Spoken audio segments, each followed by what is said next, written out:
Welcome, welcome, welcome, welcome back. Welcome back, welcome back, welcome back. I've missed you guys. Have you guys missed me? It has been 1 month since I spoke to you guys last. And let me say to everyone out there in Herbal World, thank you. Thank you for your encouragement. Thank you for your continued listen. Thank you for going back to all my podcast episodes and listening. Thank you, thank you, thank you. Like I told you guys before, I read every single comment that you guys make. And sometimes I can't comment on everything immediately, but trust me, I always go back and try to at least heart it or like it. So thank you guys so very much. It has been truly a blessing to hear from each and every last one of you. So thank you so much to each of you. I took off a little break because I'm trying to get some juicy good stuff ready for you guys in the coming months. So I had to kind of get myself together. I had to write some things. I had to think about some things. I had to refocus and reorganize and all of the things. And to be honest with you, guess what? I'm still doing it because there's still snow on the ground. So I'm still doing it. But before I go any further, if you are new to this podcast, let me just say welcome. My name is JuStarrea Curry, and I'm an herbal formulator and educator. And on this podcast, we talk about herbal medicine through both traditional wisdom and real science. No hype, no fear, and definitely no miracle cures. And if you've been listening for a while, thank you so much. I appreciate each and every last one of you. And like I said before, I had to take a little time away, and it's something that I would encourage everyone to do, to reset and to refocus, because it's very important. So welcome. Thank you so much for tuning in tonight. Tonight we are going to talk about herbal myths and wellness trends. Why? Because even though I took a break, right, from podcasting, because I was still active in other areas, but even though I took a break, the herbal and wellness world did not slow down. If anything, because of the months we're in, it got louder. So every time I opened up my social media, I saw a new trend.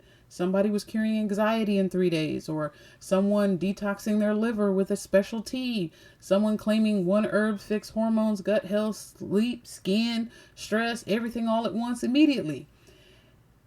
And if you just got overwhelmed by what I just said, imagine the hundreds and thousands of people every day that are scrolling the internet, TikTok, social media, everywhere else, and they're hearing one thing from this person and one thing from that person. But one of the things that I'm finding, people are missing something, and that is receipts.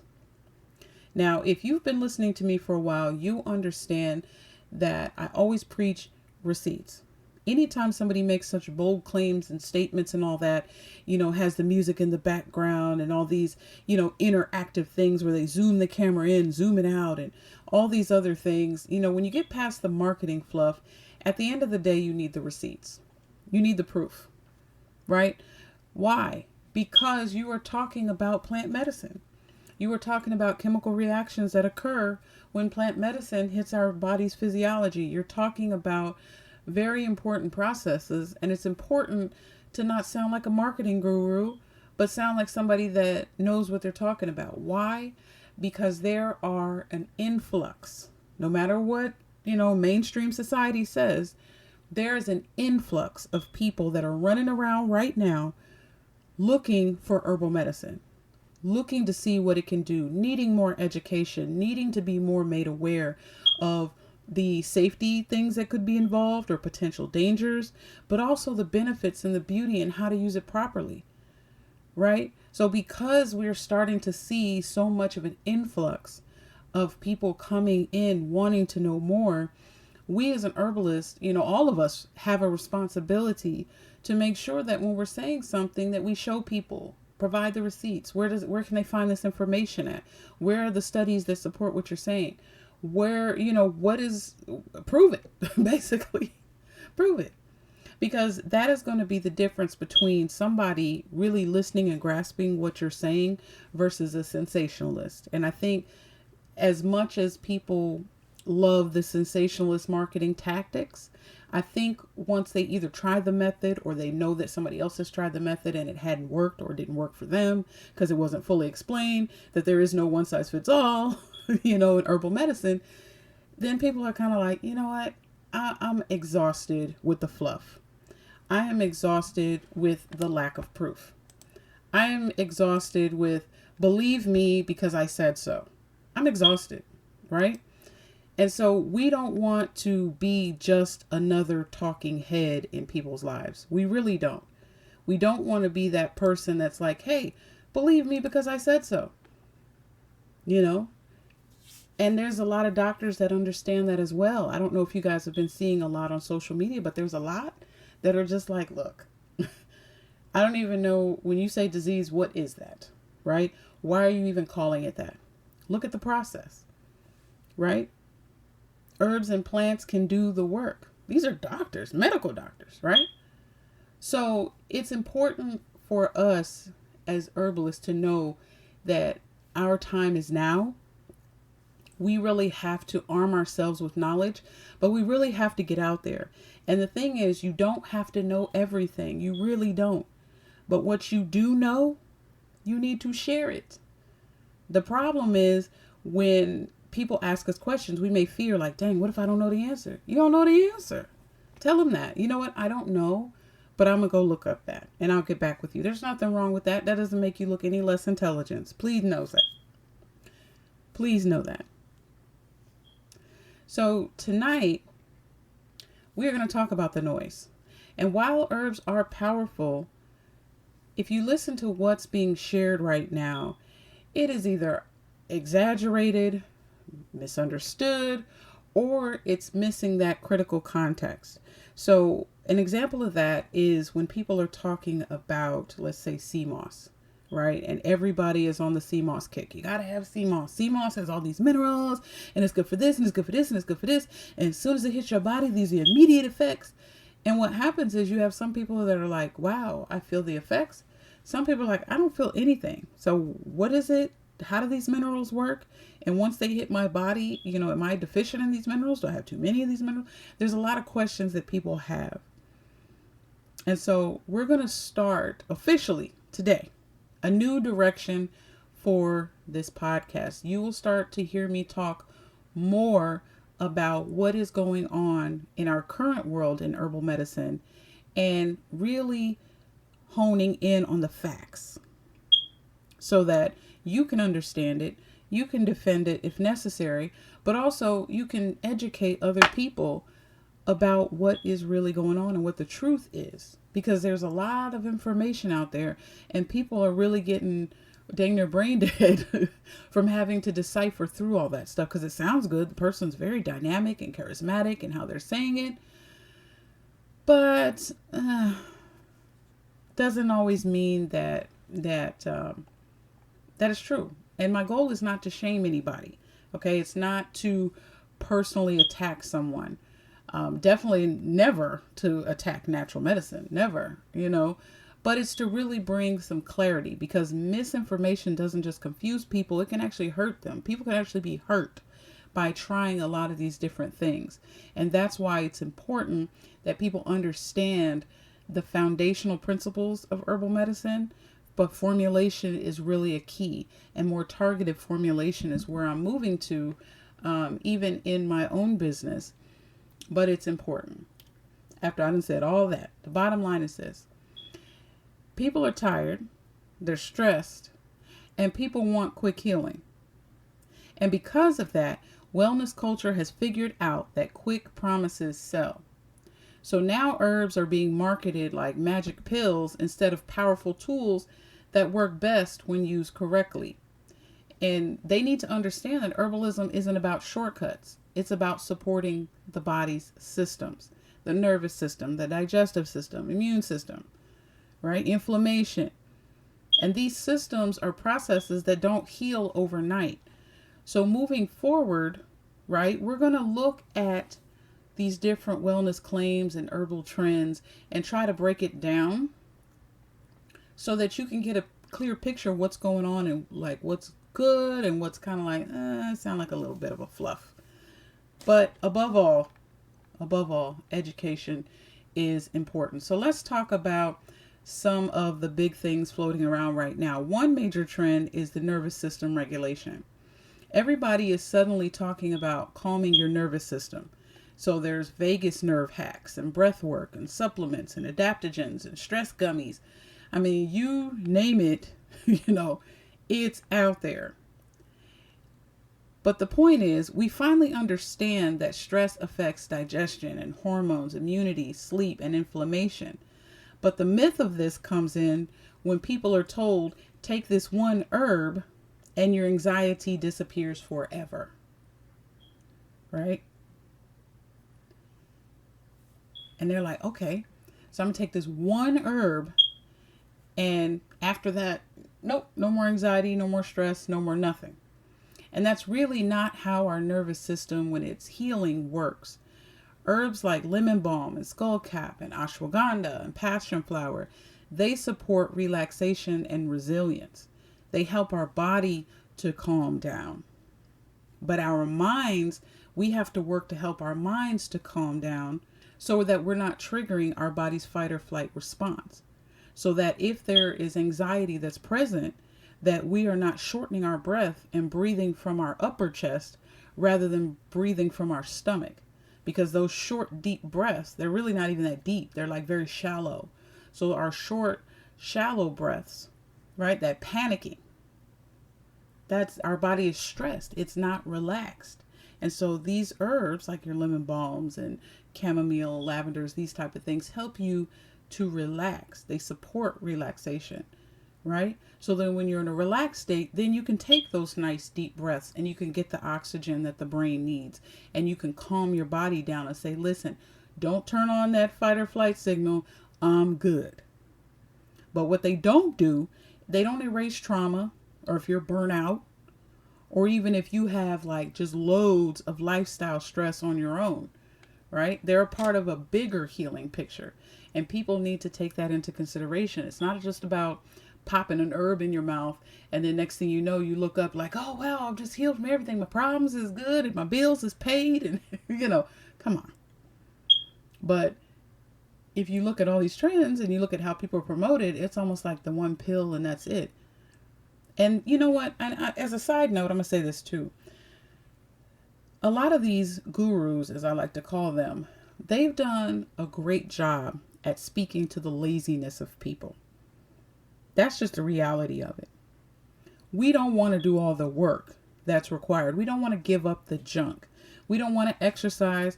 We don't want to go through our cabinets and throw out stuff that's not serving us. We don't want to get rid of those toxic relationships. We don't want to discipline our children. We don't want to, get the dirty clothes out of the closet. And we don't want to clean out our life. We don't want to get right. We just want something quick. And so when you have just a standard herbalist come along and say, you know what? Yes, I can recommend these different types of herbs to help you kind of relax and be able to help you, support the body systems, and you can breathe more and, address anxiety, these type of things. But there's other things that you're going to have to do as well. You're going to have to address the trauma.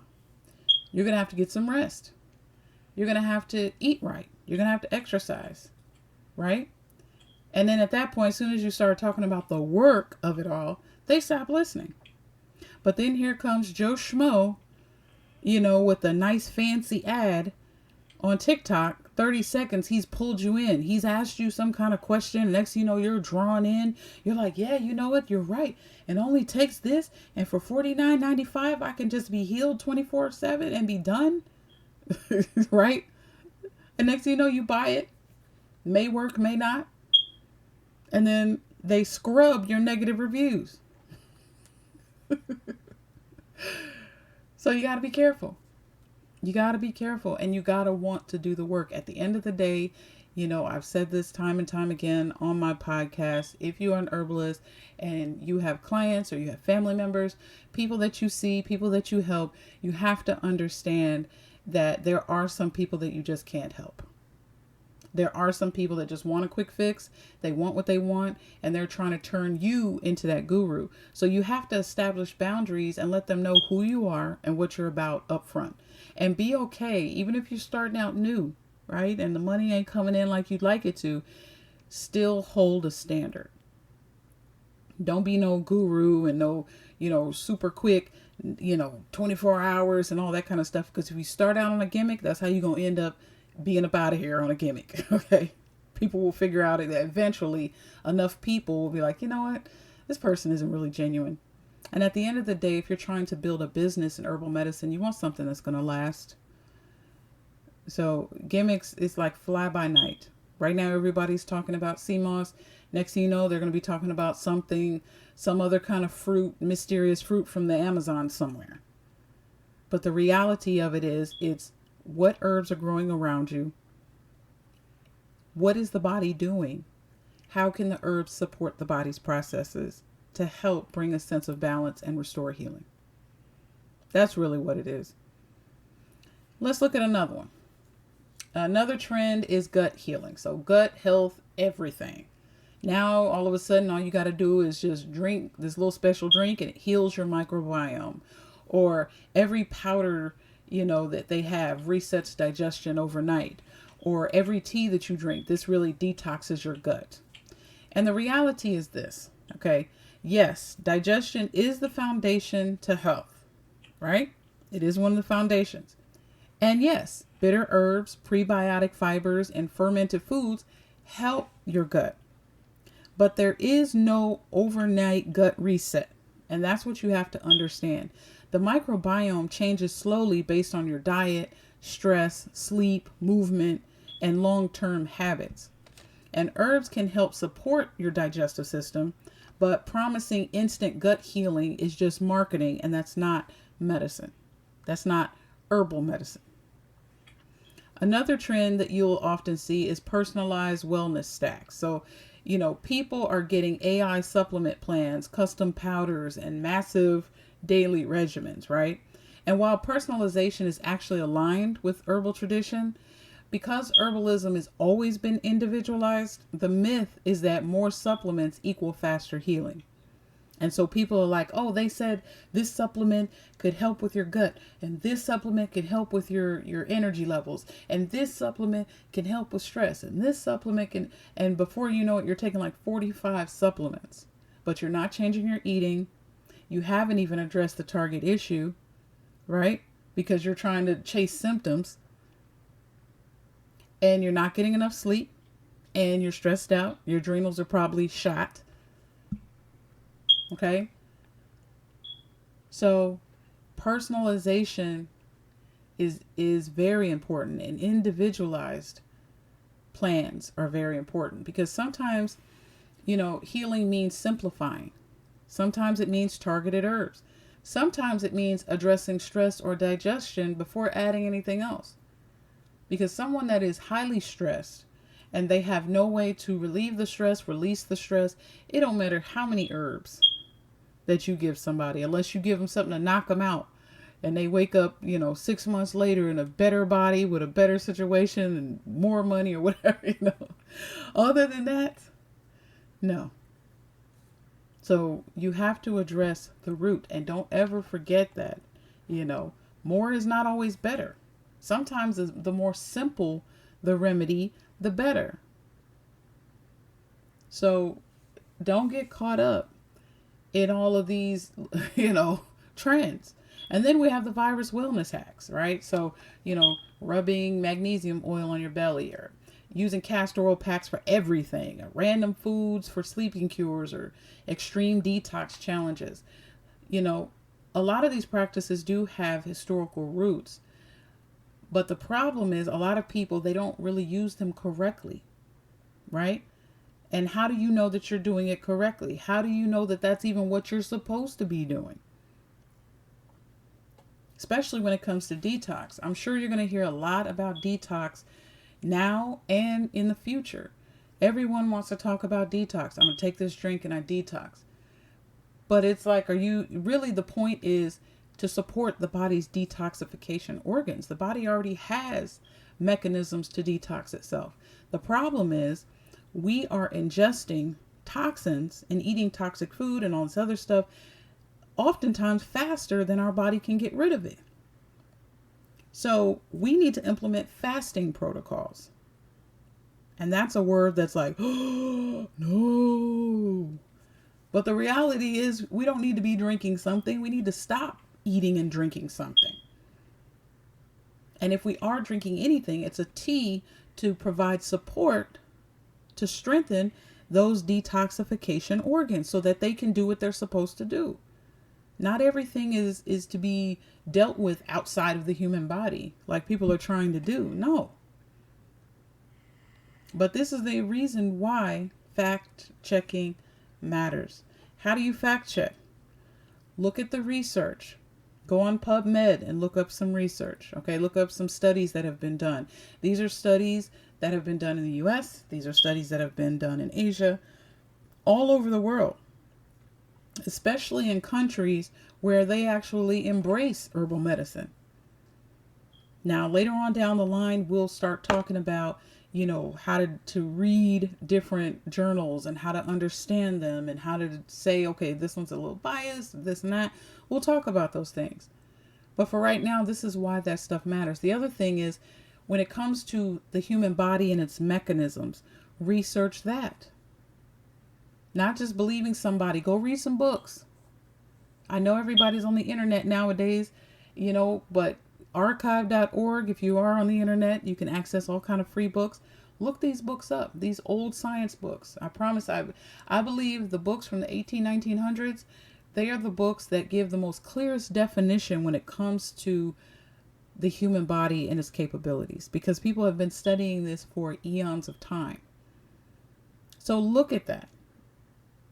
Can you realistically drink one little drink and every single organ in your body is cleaned out? All the detoxification organs, all of the pathways, everything is good. Can that realistically happen? Go research it for yourself rather than just listening to someone else. Because you're going to train your brain to be like, okay, I hear you, but let me go fact check that real quick. And not fact check with another person that done said something. No, not like that. Read. Okay? One thing that I love about herbalism is that it has always focused on balance and long-term support. That's one of my favorite things about herbal medicine. Traditionally, bitter herbs were used to stimulate digestion. Nervines were used to calm and nourish the nervous system. Carminatives were used to reduce bloating and stagnation.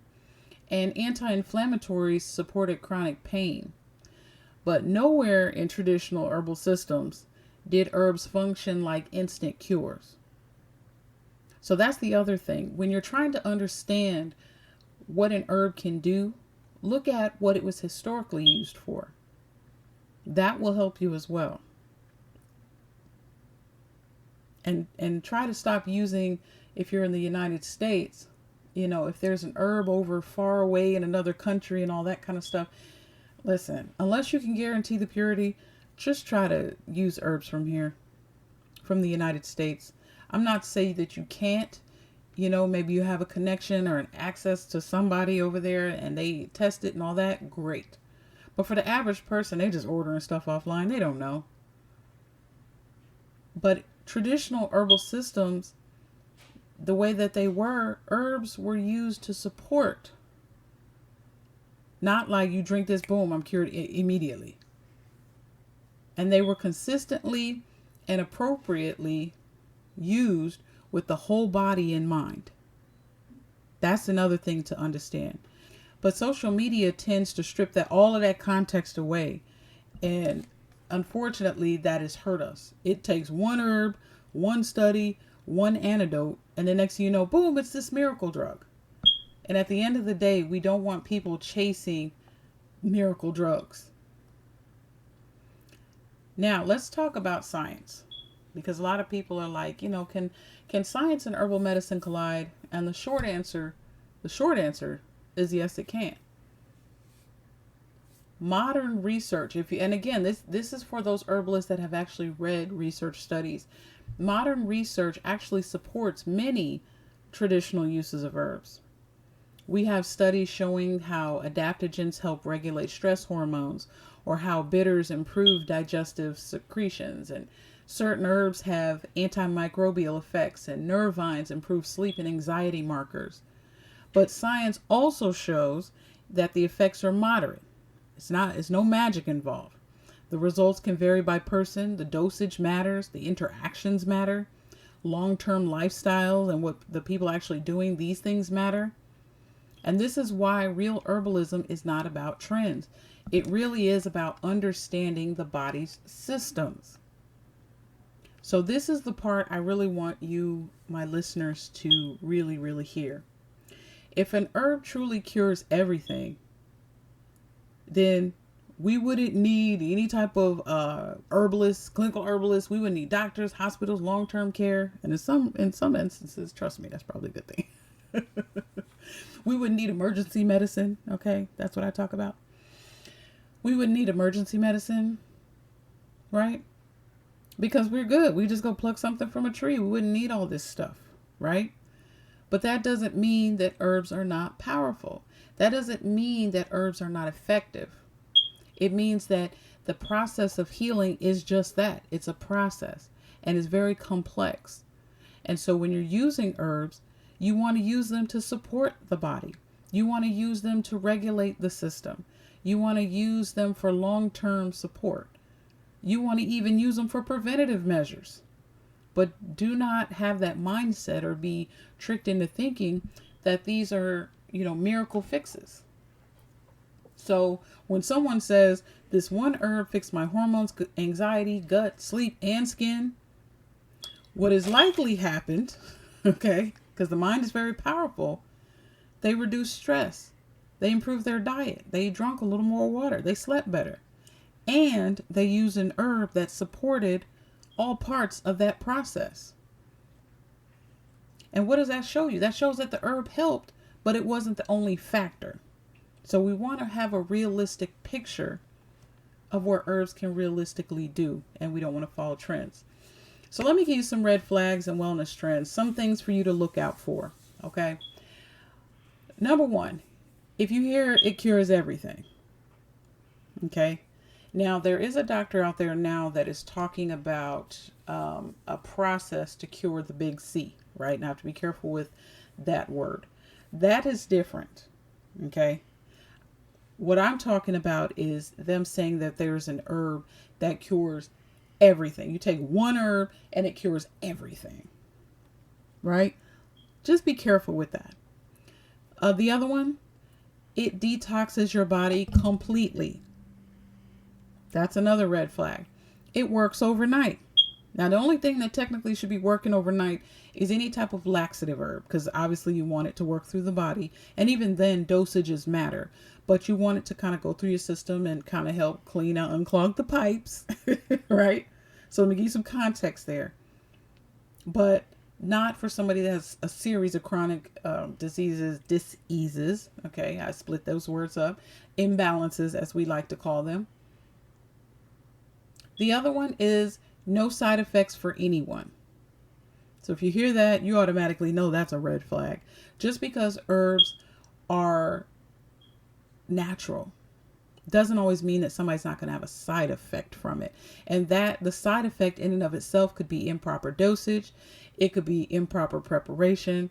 So it's really the person's issue, but still, it meaning somebody could take something and could get too hot. Well, maybe they shouldn't have had that different type of herb if they already have a heated, if they already have a hot condition, right? So there's some caveats to that. The other one, doctors don't want you to know. You hear that a lot. The reality of it is that for the doctors that know, they know. What I've found is that if there's a doctor and they're from a different country, typically Asia, in those areas, let me just say that, they typically know about plant medicine. It's not anything new to them. There is no hidden secret, right? Then there's doctors that they do know, but they can't say anything anyway because they're not going to lose their money for nobody. So if it's doctors don't want you to know, I don't know that it's necessarily that. I just think they don't want you to use it. That's just the bottom line, right? But with all of those red flags, understand that real medicine, whether it's herbal or conventional, is never that simple. So the green flags, because we always talk about red flags, right? The green flags is that when you hear herbalists or other people that are promoting these things talk about lifestyle and herbs together, they mention that it's a gradual process. They acknowledge the individual differences and they emphasize safety and dosages. Definitely talking about the contraindications if you're pregnant or if you're, got several different disorders at once, these type of things. It lets you know, like, okay, let me listen to this person a little bit more. They're more on the side of safety, right? But again, people are like, well, if I say all that and I come like that, nobody's going to buy my stuff. Well, I mean, at the end of the day, you don't want to change yourself for other people. And all this matters is because when herbalism gets oversimplified, two things happen. People either think the herbs don't work or they misuse herbs and they get hurt. And in that scenario, either one of those, neither is good for the herbalist community. Education protects people. Now, if you've been educated and you've decided to do something different other than what I said, then that's on you. But if you did something and you thought, hey, maybe this was a good idea and I didn't properly educate you, but you bought my stuff or you went over here, then that's a problem. Knowledge empowers healing. Remember that. And that is what this podcast is here to do. So, if you like what you heard, please like, share, and subscribe. Follow me on all of my social media sites at The Demystified Herbalist. If you are new to my channel, please head over to my website. I have tons and tons and tons. That has been a labor of love. This is a resource site. Of course, I have herbal products and teas and all that kind of stuff. If you want to shop there, click shop. If not, that's okay. Go ahead and click on www.thedemystifiedherbalist.com. Go over to the website and learn, and learn again. And I'm so happy to be back. I've got some great things in store for you this year. Happy 2026 to each and every last one of you. And I just want to keep kicking y'all in the butt. I keep getting a lot of comments on people that are just stalling, people that are waiting, people like, I don't know. You need the confidence. Get out there with what you know already. And trust me, it's going to be all right. It's going to be all right. And stay connected to a community. That's going to help you as well. If you don't have a community, join my community. I'm here.